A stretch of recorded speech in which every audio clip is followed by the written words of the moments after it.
It is today, December 2nd, Ches Kislev, the 8th day of Kislev, and we're learning Parashat Vayeitzei, and in Torah, we're continuing the idea of Yaakov placing stones which are actually letters around his head.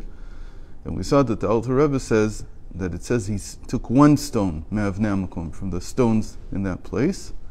And he now wants to know which stone was this. So he said it was the Yud. And now we want to understand why is particularly the letter Yud.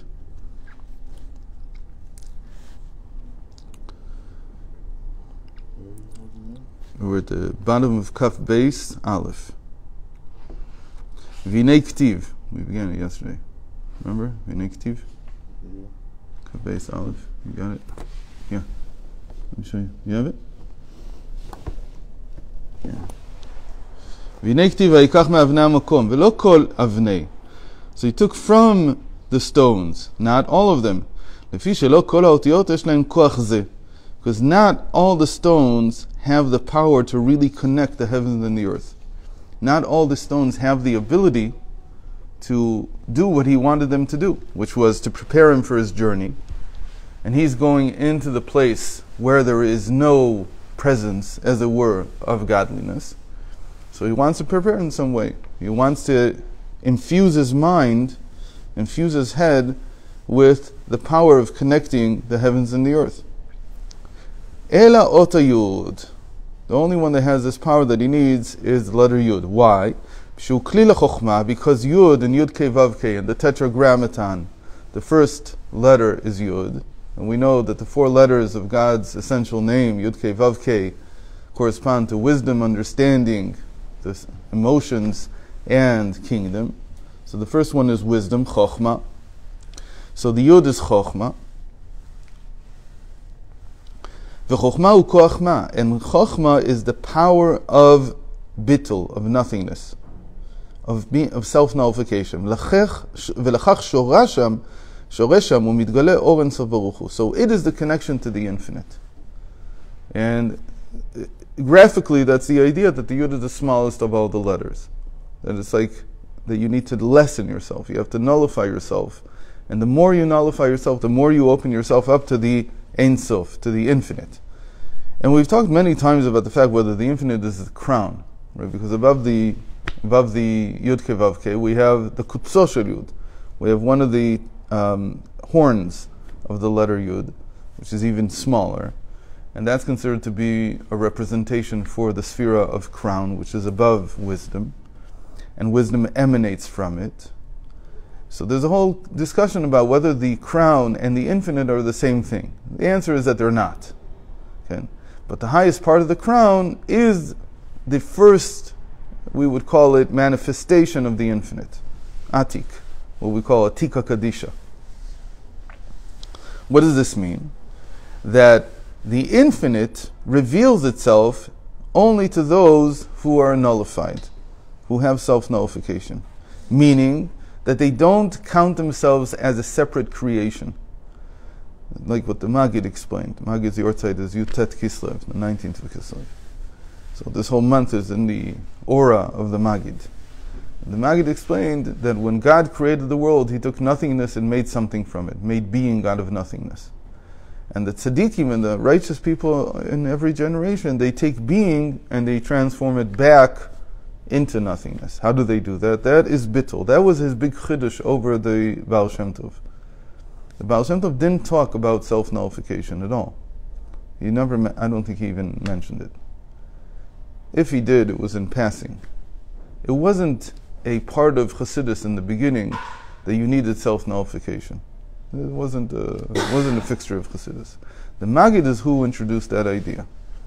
And the Maggid already made it into a big deal, and then the Alter Rebbe actually wrote the entire Tanya, perhaps, on that premise. That he wanted to explain how you could use self-nullification in order to attain the levels that the Baal Shem Tov had attained. That was the stone that he placed under his head.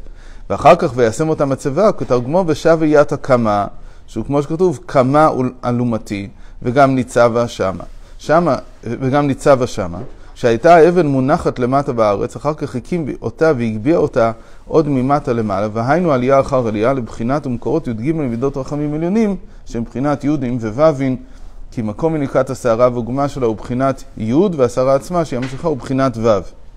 Okay, so what did he do then? After that he set it up as a monument, a matzeva. We said that the monument was the way that they worshipped Hashem in the times of the forefathers. Afterwards they couldn't. What was the idea of a monument? The monument was a monolith. It was one stone, and it represented God's oneness. Okay. But the problem was that after time, the pagans and the idolaters started using the same form of worship.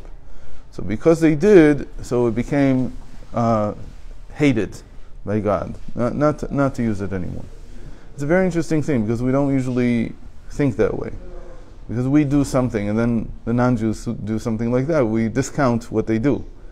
But that's only after the giving of the Torah. Before the giving of the Torah, the world was more natural, let's say, and we didn't have this power to discount something, to completely ignore it. So the pagans took over some kind of practice, some kind of ritual.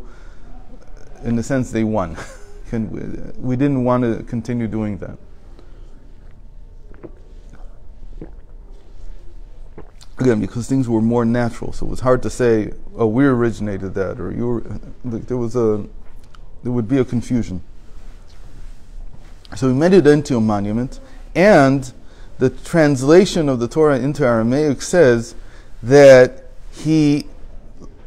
it's not just that he made it into a monument, he lifted it up as a monument. That's like the translation. What does it mean, lifted it up? So here we have the same idea, that the wisdom goes up into the crown, and it becomes connected in the crown to the infinite. That's what he's saying here, okay, in so many words. And what specifically is he being connected to? He's being connected to the emanation of infinite down into wisdom through the crown. That's this act of lifting it up. וזהו וישם ראשותיו וישם אותה מצבה שמתחילה כאשר שם ראשותיו בבחינת י' ואחר כך נעשה מצבה ובחינת ו' וכל בחינות הללו הם בחינת העלה ממטה למעלה והיינו התעלות החוכמה שבנפש של האור אינסוף ברוך הוא השורה ומתגלה בה כי הנפש בבחינת נברא ומחודש מאין ליש בבחינת אותיות וצריך להעלותה ממטה למעלה לאור אינסוף ברוך הוא הסובב כל המין וישוב אל השם וירחמהו בבחינת י"ג מידות הרחמים והעלאה זו היא בבחינת חוכמה דווקא כוח מה. He says this whole thing was, again, in order to connect to the infinite. So that was the stone that he took. Now, was it a literal stone or it wasn't? it was a literal stone. We're understanding the metaphoric meaning behind it, or the symbolic meaning behind it. Okay. But this was not the end of it. Why wasn't it the end of it? It wasn't enough that he just connected to the infinite. He did something more. What did he do? I'm skipping the Agah. And the Agah is a question about the Keter, something in the Keter. Not so important for us right now.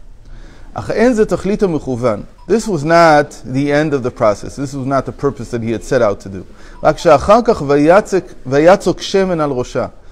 that, he anointed the stone. That was part of the process of making a monument. Then afterwards, you anointed it, you made it sacred for God. So here we have, this is the first mention, if we're careful, I think this is the first mention at all of Shemen in the Torah. We have to check if I'm correct.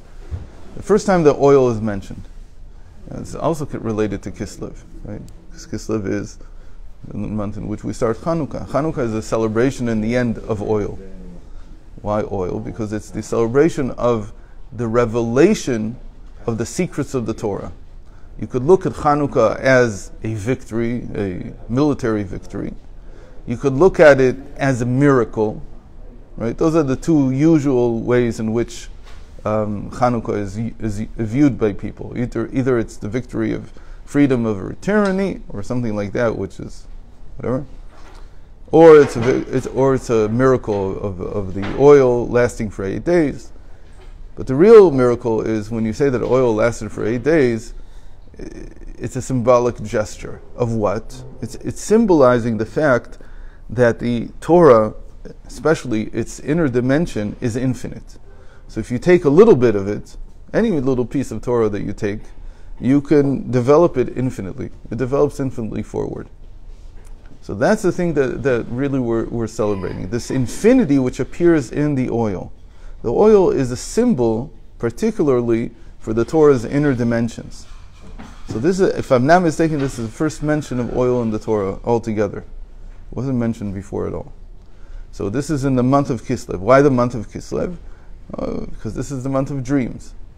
Right? Almost all the dreams in the Torah we read in this month. And the chush, the... That doesn't mean that it took place in this month. No, but we read it. And the Zman Kagarim here, the time of year, like Lichiotim Azman, is that whatever we read in the weekly Torah portion is a sign for everything that happens during that week. It's the way it's the clearest indication. Like, right, the non-Jews originated something. Well, not the non-Jews. Abraham, let's say, originated astrology, and the non-Jews took it and said, "This is the way that we're going to understand the world. We're going to have deeper insight into what's going on in the world." The truth is that if you want deeper insight into what's happening in the world and what you should be doing and so on and so forth, what you need to do is learn the weekly Torah portion, and especially with Chassidus, understanding the inner meaning of everything that's going on in the Parsha, in the Torah portion. So the oil here is a reference to the Torah's inner dimensions. And here too it's going to act the same way. Why? Because the moment that he anointed the monument with oil, so he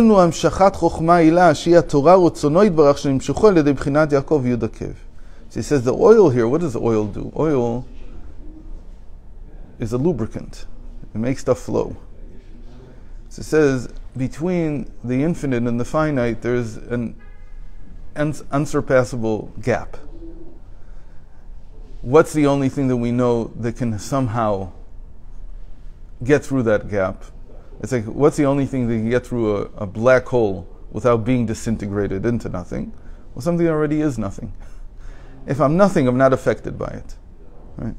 So if somebody reaches a state of self-nullification where he doesn't feel that he's separate, he'll go through the black hole, he'll go through this gap between the finite and the infinite, and he emerges unscathed. Everything's the same. Why? Because he's already nothing. He can't do anything. Somebody's already nothing. The mistake is to think about it just materially. The real problem is not the material side. The real problem is the spiritual side. The material side can be put back together again, but the spiritual side is torn apart. You can't put it back together again.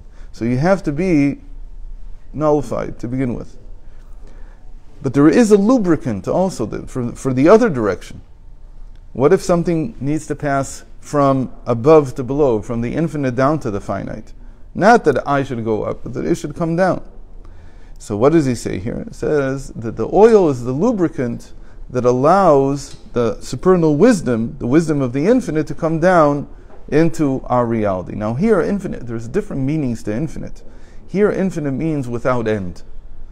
In other words, there's no way that I could understand the full wisdom of God. I simply can't. It's infinite. So how do you bring the infinite into something very small? My mind, my understanding, your understanding, people's understanding. So he says we use oil. In the same way that oil can cause things that are too big to fit into something, it's a symbol. So we take oil as a symbol of what draws down this infinite wisdom of God into the limited vessels of the human mind. And this is especially by Yaakov. Yaakov himself, we said he took the letter Yud, which was a stone, but he also has it in his name. And in his name, it's the Yud Akev. He takes the Yud, meaning the wisdom, and here we're talking about the supernal wisdom, the wisdom that is the infinite wisdom, and he brings it down all the way to the Akev. Akev means heel. As it says in the verse, that he established a testament in Jacob, and Torah he made or brought down into Israel. And what's the idea here? That you're taking the highest principles of knowledge and you're bringing them down into the most mundane of issues, such as bartering, about changing or exchanging a donkey for an ox. Okay? Para b'chamor. Or the other way around, an ox for a donkey. That itself has many laws governing it. But those are not just human laws, according to the Torah. They are divinely inspired laws. That Hashem told us how to begin discussing these actions that people do every day. How to discuss them in a godly way. שכל פרטי ההלכות שנפרדו מיסודתם בהררי קודש עליון חוכמה עילה שכך חייבה חוכמתו ורצונו יתברך. So that all the laws that come down, all the laws that govern us, will in the end be a reflection of God's will and exactly what He wanted. ועילה זאת יהיה עסק התורה גם כן על דרך זה להמשיך חוכמה עילה בנפשו. And so the same thing that is true about governing the mundane actions such as bartering will also be true in governing all our other actions. Everything that we do in our lives. They should all be inspired. They should all be connected to the supernal wisdom, to God's will, and reflect the infinite. And through this is how we conquer the negative forces in the world, by bringing down God's will. Okay? So now let's just skip. I want to skip to the end.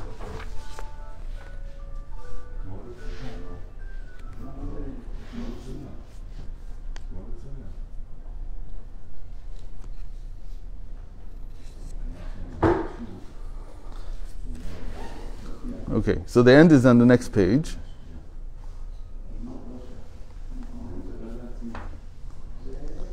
So he says, we finish with, this is how you bring down itkafia and itapcha. This is how you bring down coercion and transformation. Because there are two ways in which we conquer the negative forces in the world. We either coerce them, meaning we force them not to act, or then at the end, once they've been subdued, then they can be transformed into something positive. Because in the end, we understand that even the negative forces have a divine spark within them. There's a reason why they exist. At first they present a challenge to us, but once we've conquered them, we can transform them, we can sweeten them. In the language of the Baal Shem Tov, we can sweeten them into something positive.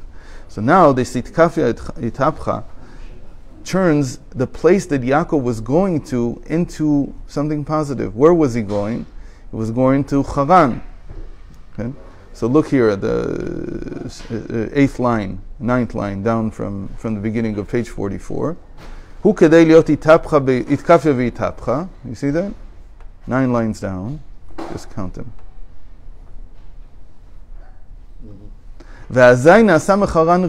And then he turns the place that he was going to Haran, which means anger, God's anger, into joy, into song, and into something that is praiseworthy. Because what needs to be done here is, again, it's a play with the letters, that the letter chet has to be cut at the top, because the chet is like a upside down, I don't know, what's the letter in C, I guess, like a U, an upside down U, but it's straight lines, and then you have to make a little hole in the top left side, and then you get the letter Hey. So Haran becomes Rina. What's the significance of this change? So this is it's an entire topic in Kabbalah. I haven't talked about it here ever. It's a very big topic in Chassidus. Right. The Rebbe mentions it in the Sikha that we learned on Chametz and Matzah. You're right. We did learn it. But the bottom line is that you have to make an opening through which to escape from the evil inclination. If you have an opening to get out of the hole that he's put, you can think about it like that. This chet looks a little bit like a tombstone, like the stone that they put in. You have to have a way to get out of the grave. He wants you in the grave. He wants you not acting in any positive way, and you have to figure out how to get out. And to get out, you make this little opening. And then, when you make a little opening, even people think you have to transform yourself completely. He says no. You first of all have to subdue. And to subdue means that while he is down, I can make a little bit of an opening every day, just a little bit more. Once there's an opening, then I can begin to flourish. And you only need something very small. So that's all you have to do every day. So he does all that. כמו שכתוב בזוהר, I'm skipping a little. כי החטא נפסק ונעשה ה', כמו שכתוב בזוהר, על פסוק גער חיית קנה, שמחמץ נעשה מצה. He mentions it here. וזהו ושבתי בשלום בית אבי, ושבתי מחרן. And that's what it means, that I will return back to the house of my father. I will return back from Haran, from this place where there is no godliness. To the house of my father is Yitzchak. And what's the idea of Yitzchak? Yitzchak is laughter. That eventually he will attain the sweetening of his life. And this is all related. Why is he called Yitzchak? Why is he not called Tzochek? Should have been called he laughs. Why is he will laugh? So he says, everybody who hears will laugh in the future. Because that's what will happen when the Messiah comes. שאז במהרה בימינו, שאז זה יהפוך אל עמים, וכדי יתקפה ויתהפכה, זה נעשה בחינת צחוק וחדווה, כמו על דרך משל צחוק המלך והשרים, בעניין התפתחות דבר רחוק וזר, כמו מציפור מדברת, the Maggid's famous mashal, שזהו דבר חידוש. So the whole sweetening happens when they're able to, people see something that is extraordinary, not normal. Like the Maggid's famous parable, that what they enjoy seeing in the king's court is a talking bird. Because birds are not supposed to talk. But the moment that you see, in this case, someone who had an evil inclination and he's turned around completely, becomes a Baal Tshuva, or you see a non-Jew who even hated Torah, and now we realize this is the source of life, it's the wellspring of life, and he embraces Torah, and he loves Torah, and he supports those who learn Torah, and he learns himself. So that is the greatest transformation possible in this world. That's what it means that the darkness will be transformed into light. And all this is what leads up to the redemption of the body in this world. That the body as it is dark. It doesn't reveal godliness. But the whole point is that the world will reveal, in every single instance of the world, be it a table, but most of all the human body, will reveal the godliness. So that is the meaning of his taking the stone, all in order to initiate this process of subduing the evil inclination and transforming it into something sweet, into something good. And then all the negative things that we have in the world are also transformed and become beacons of divine light.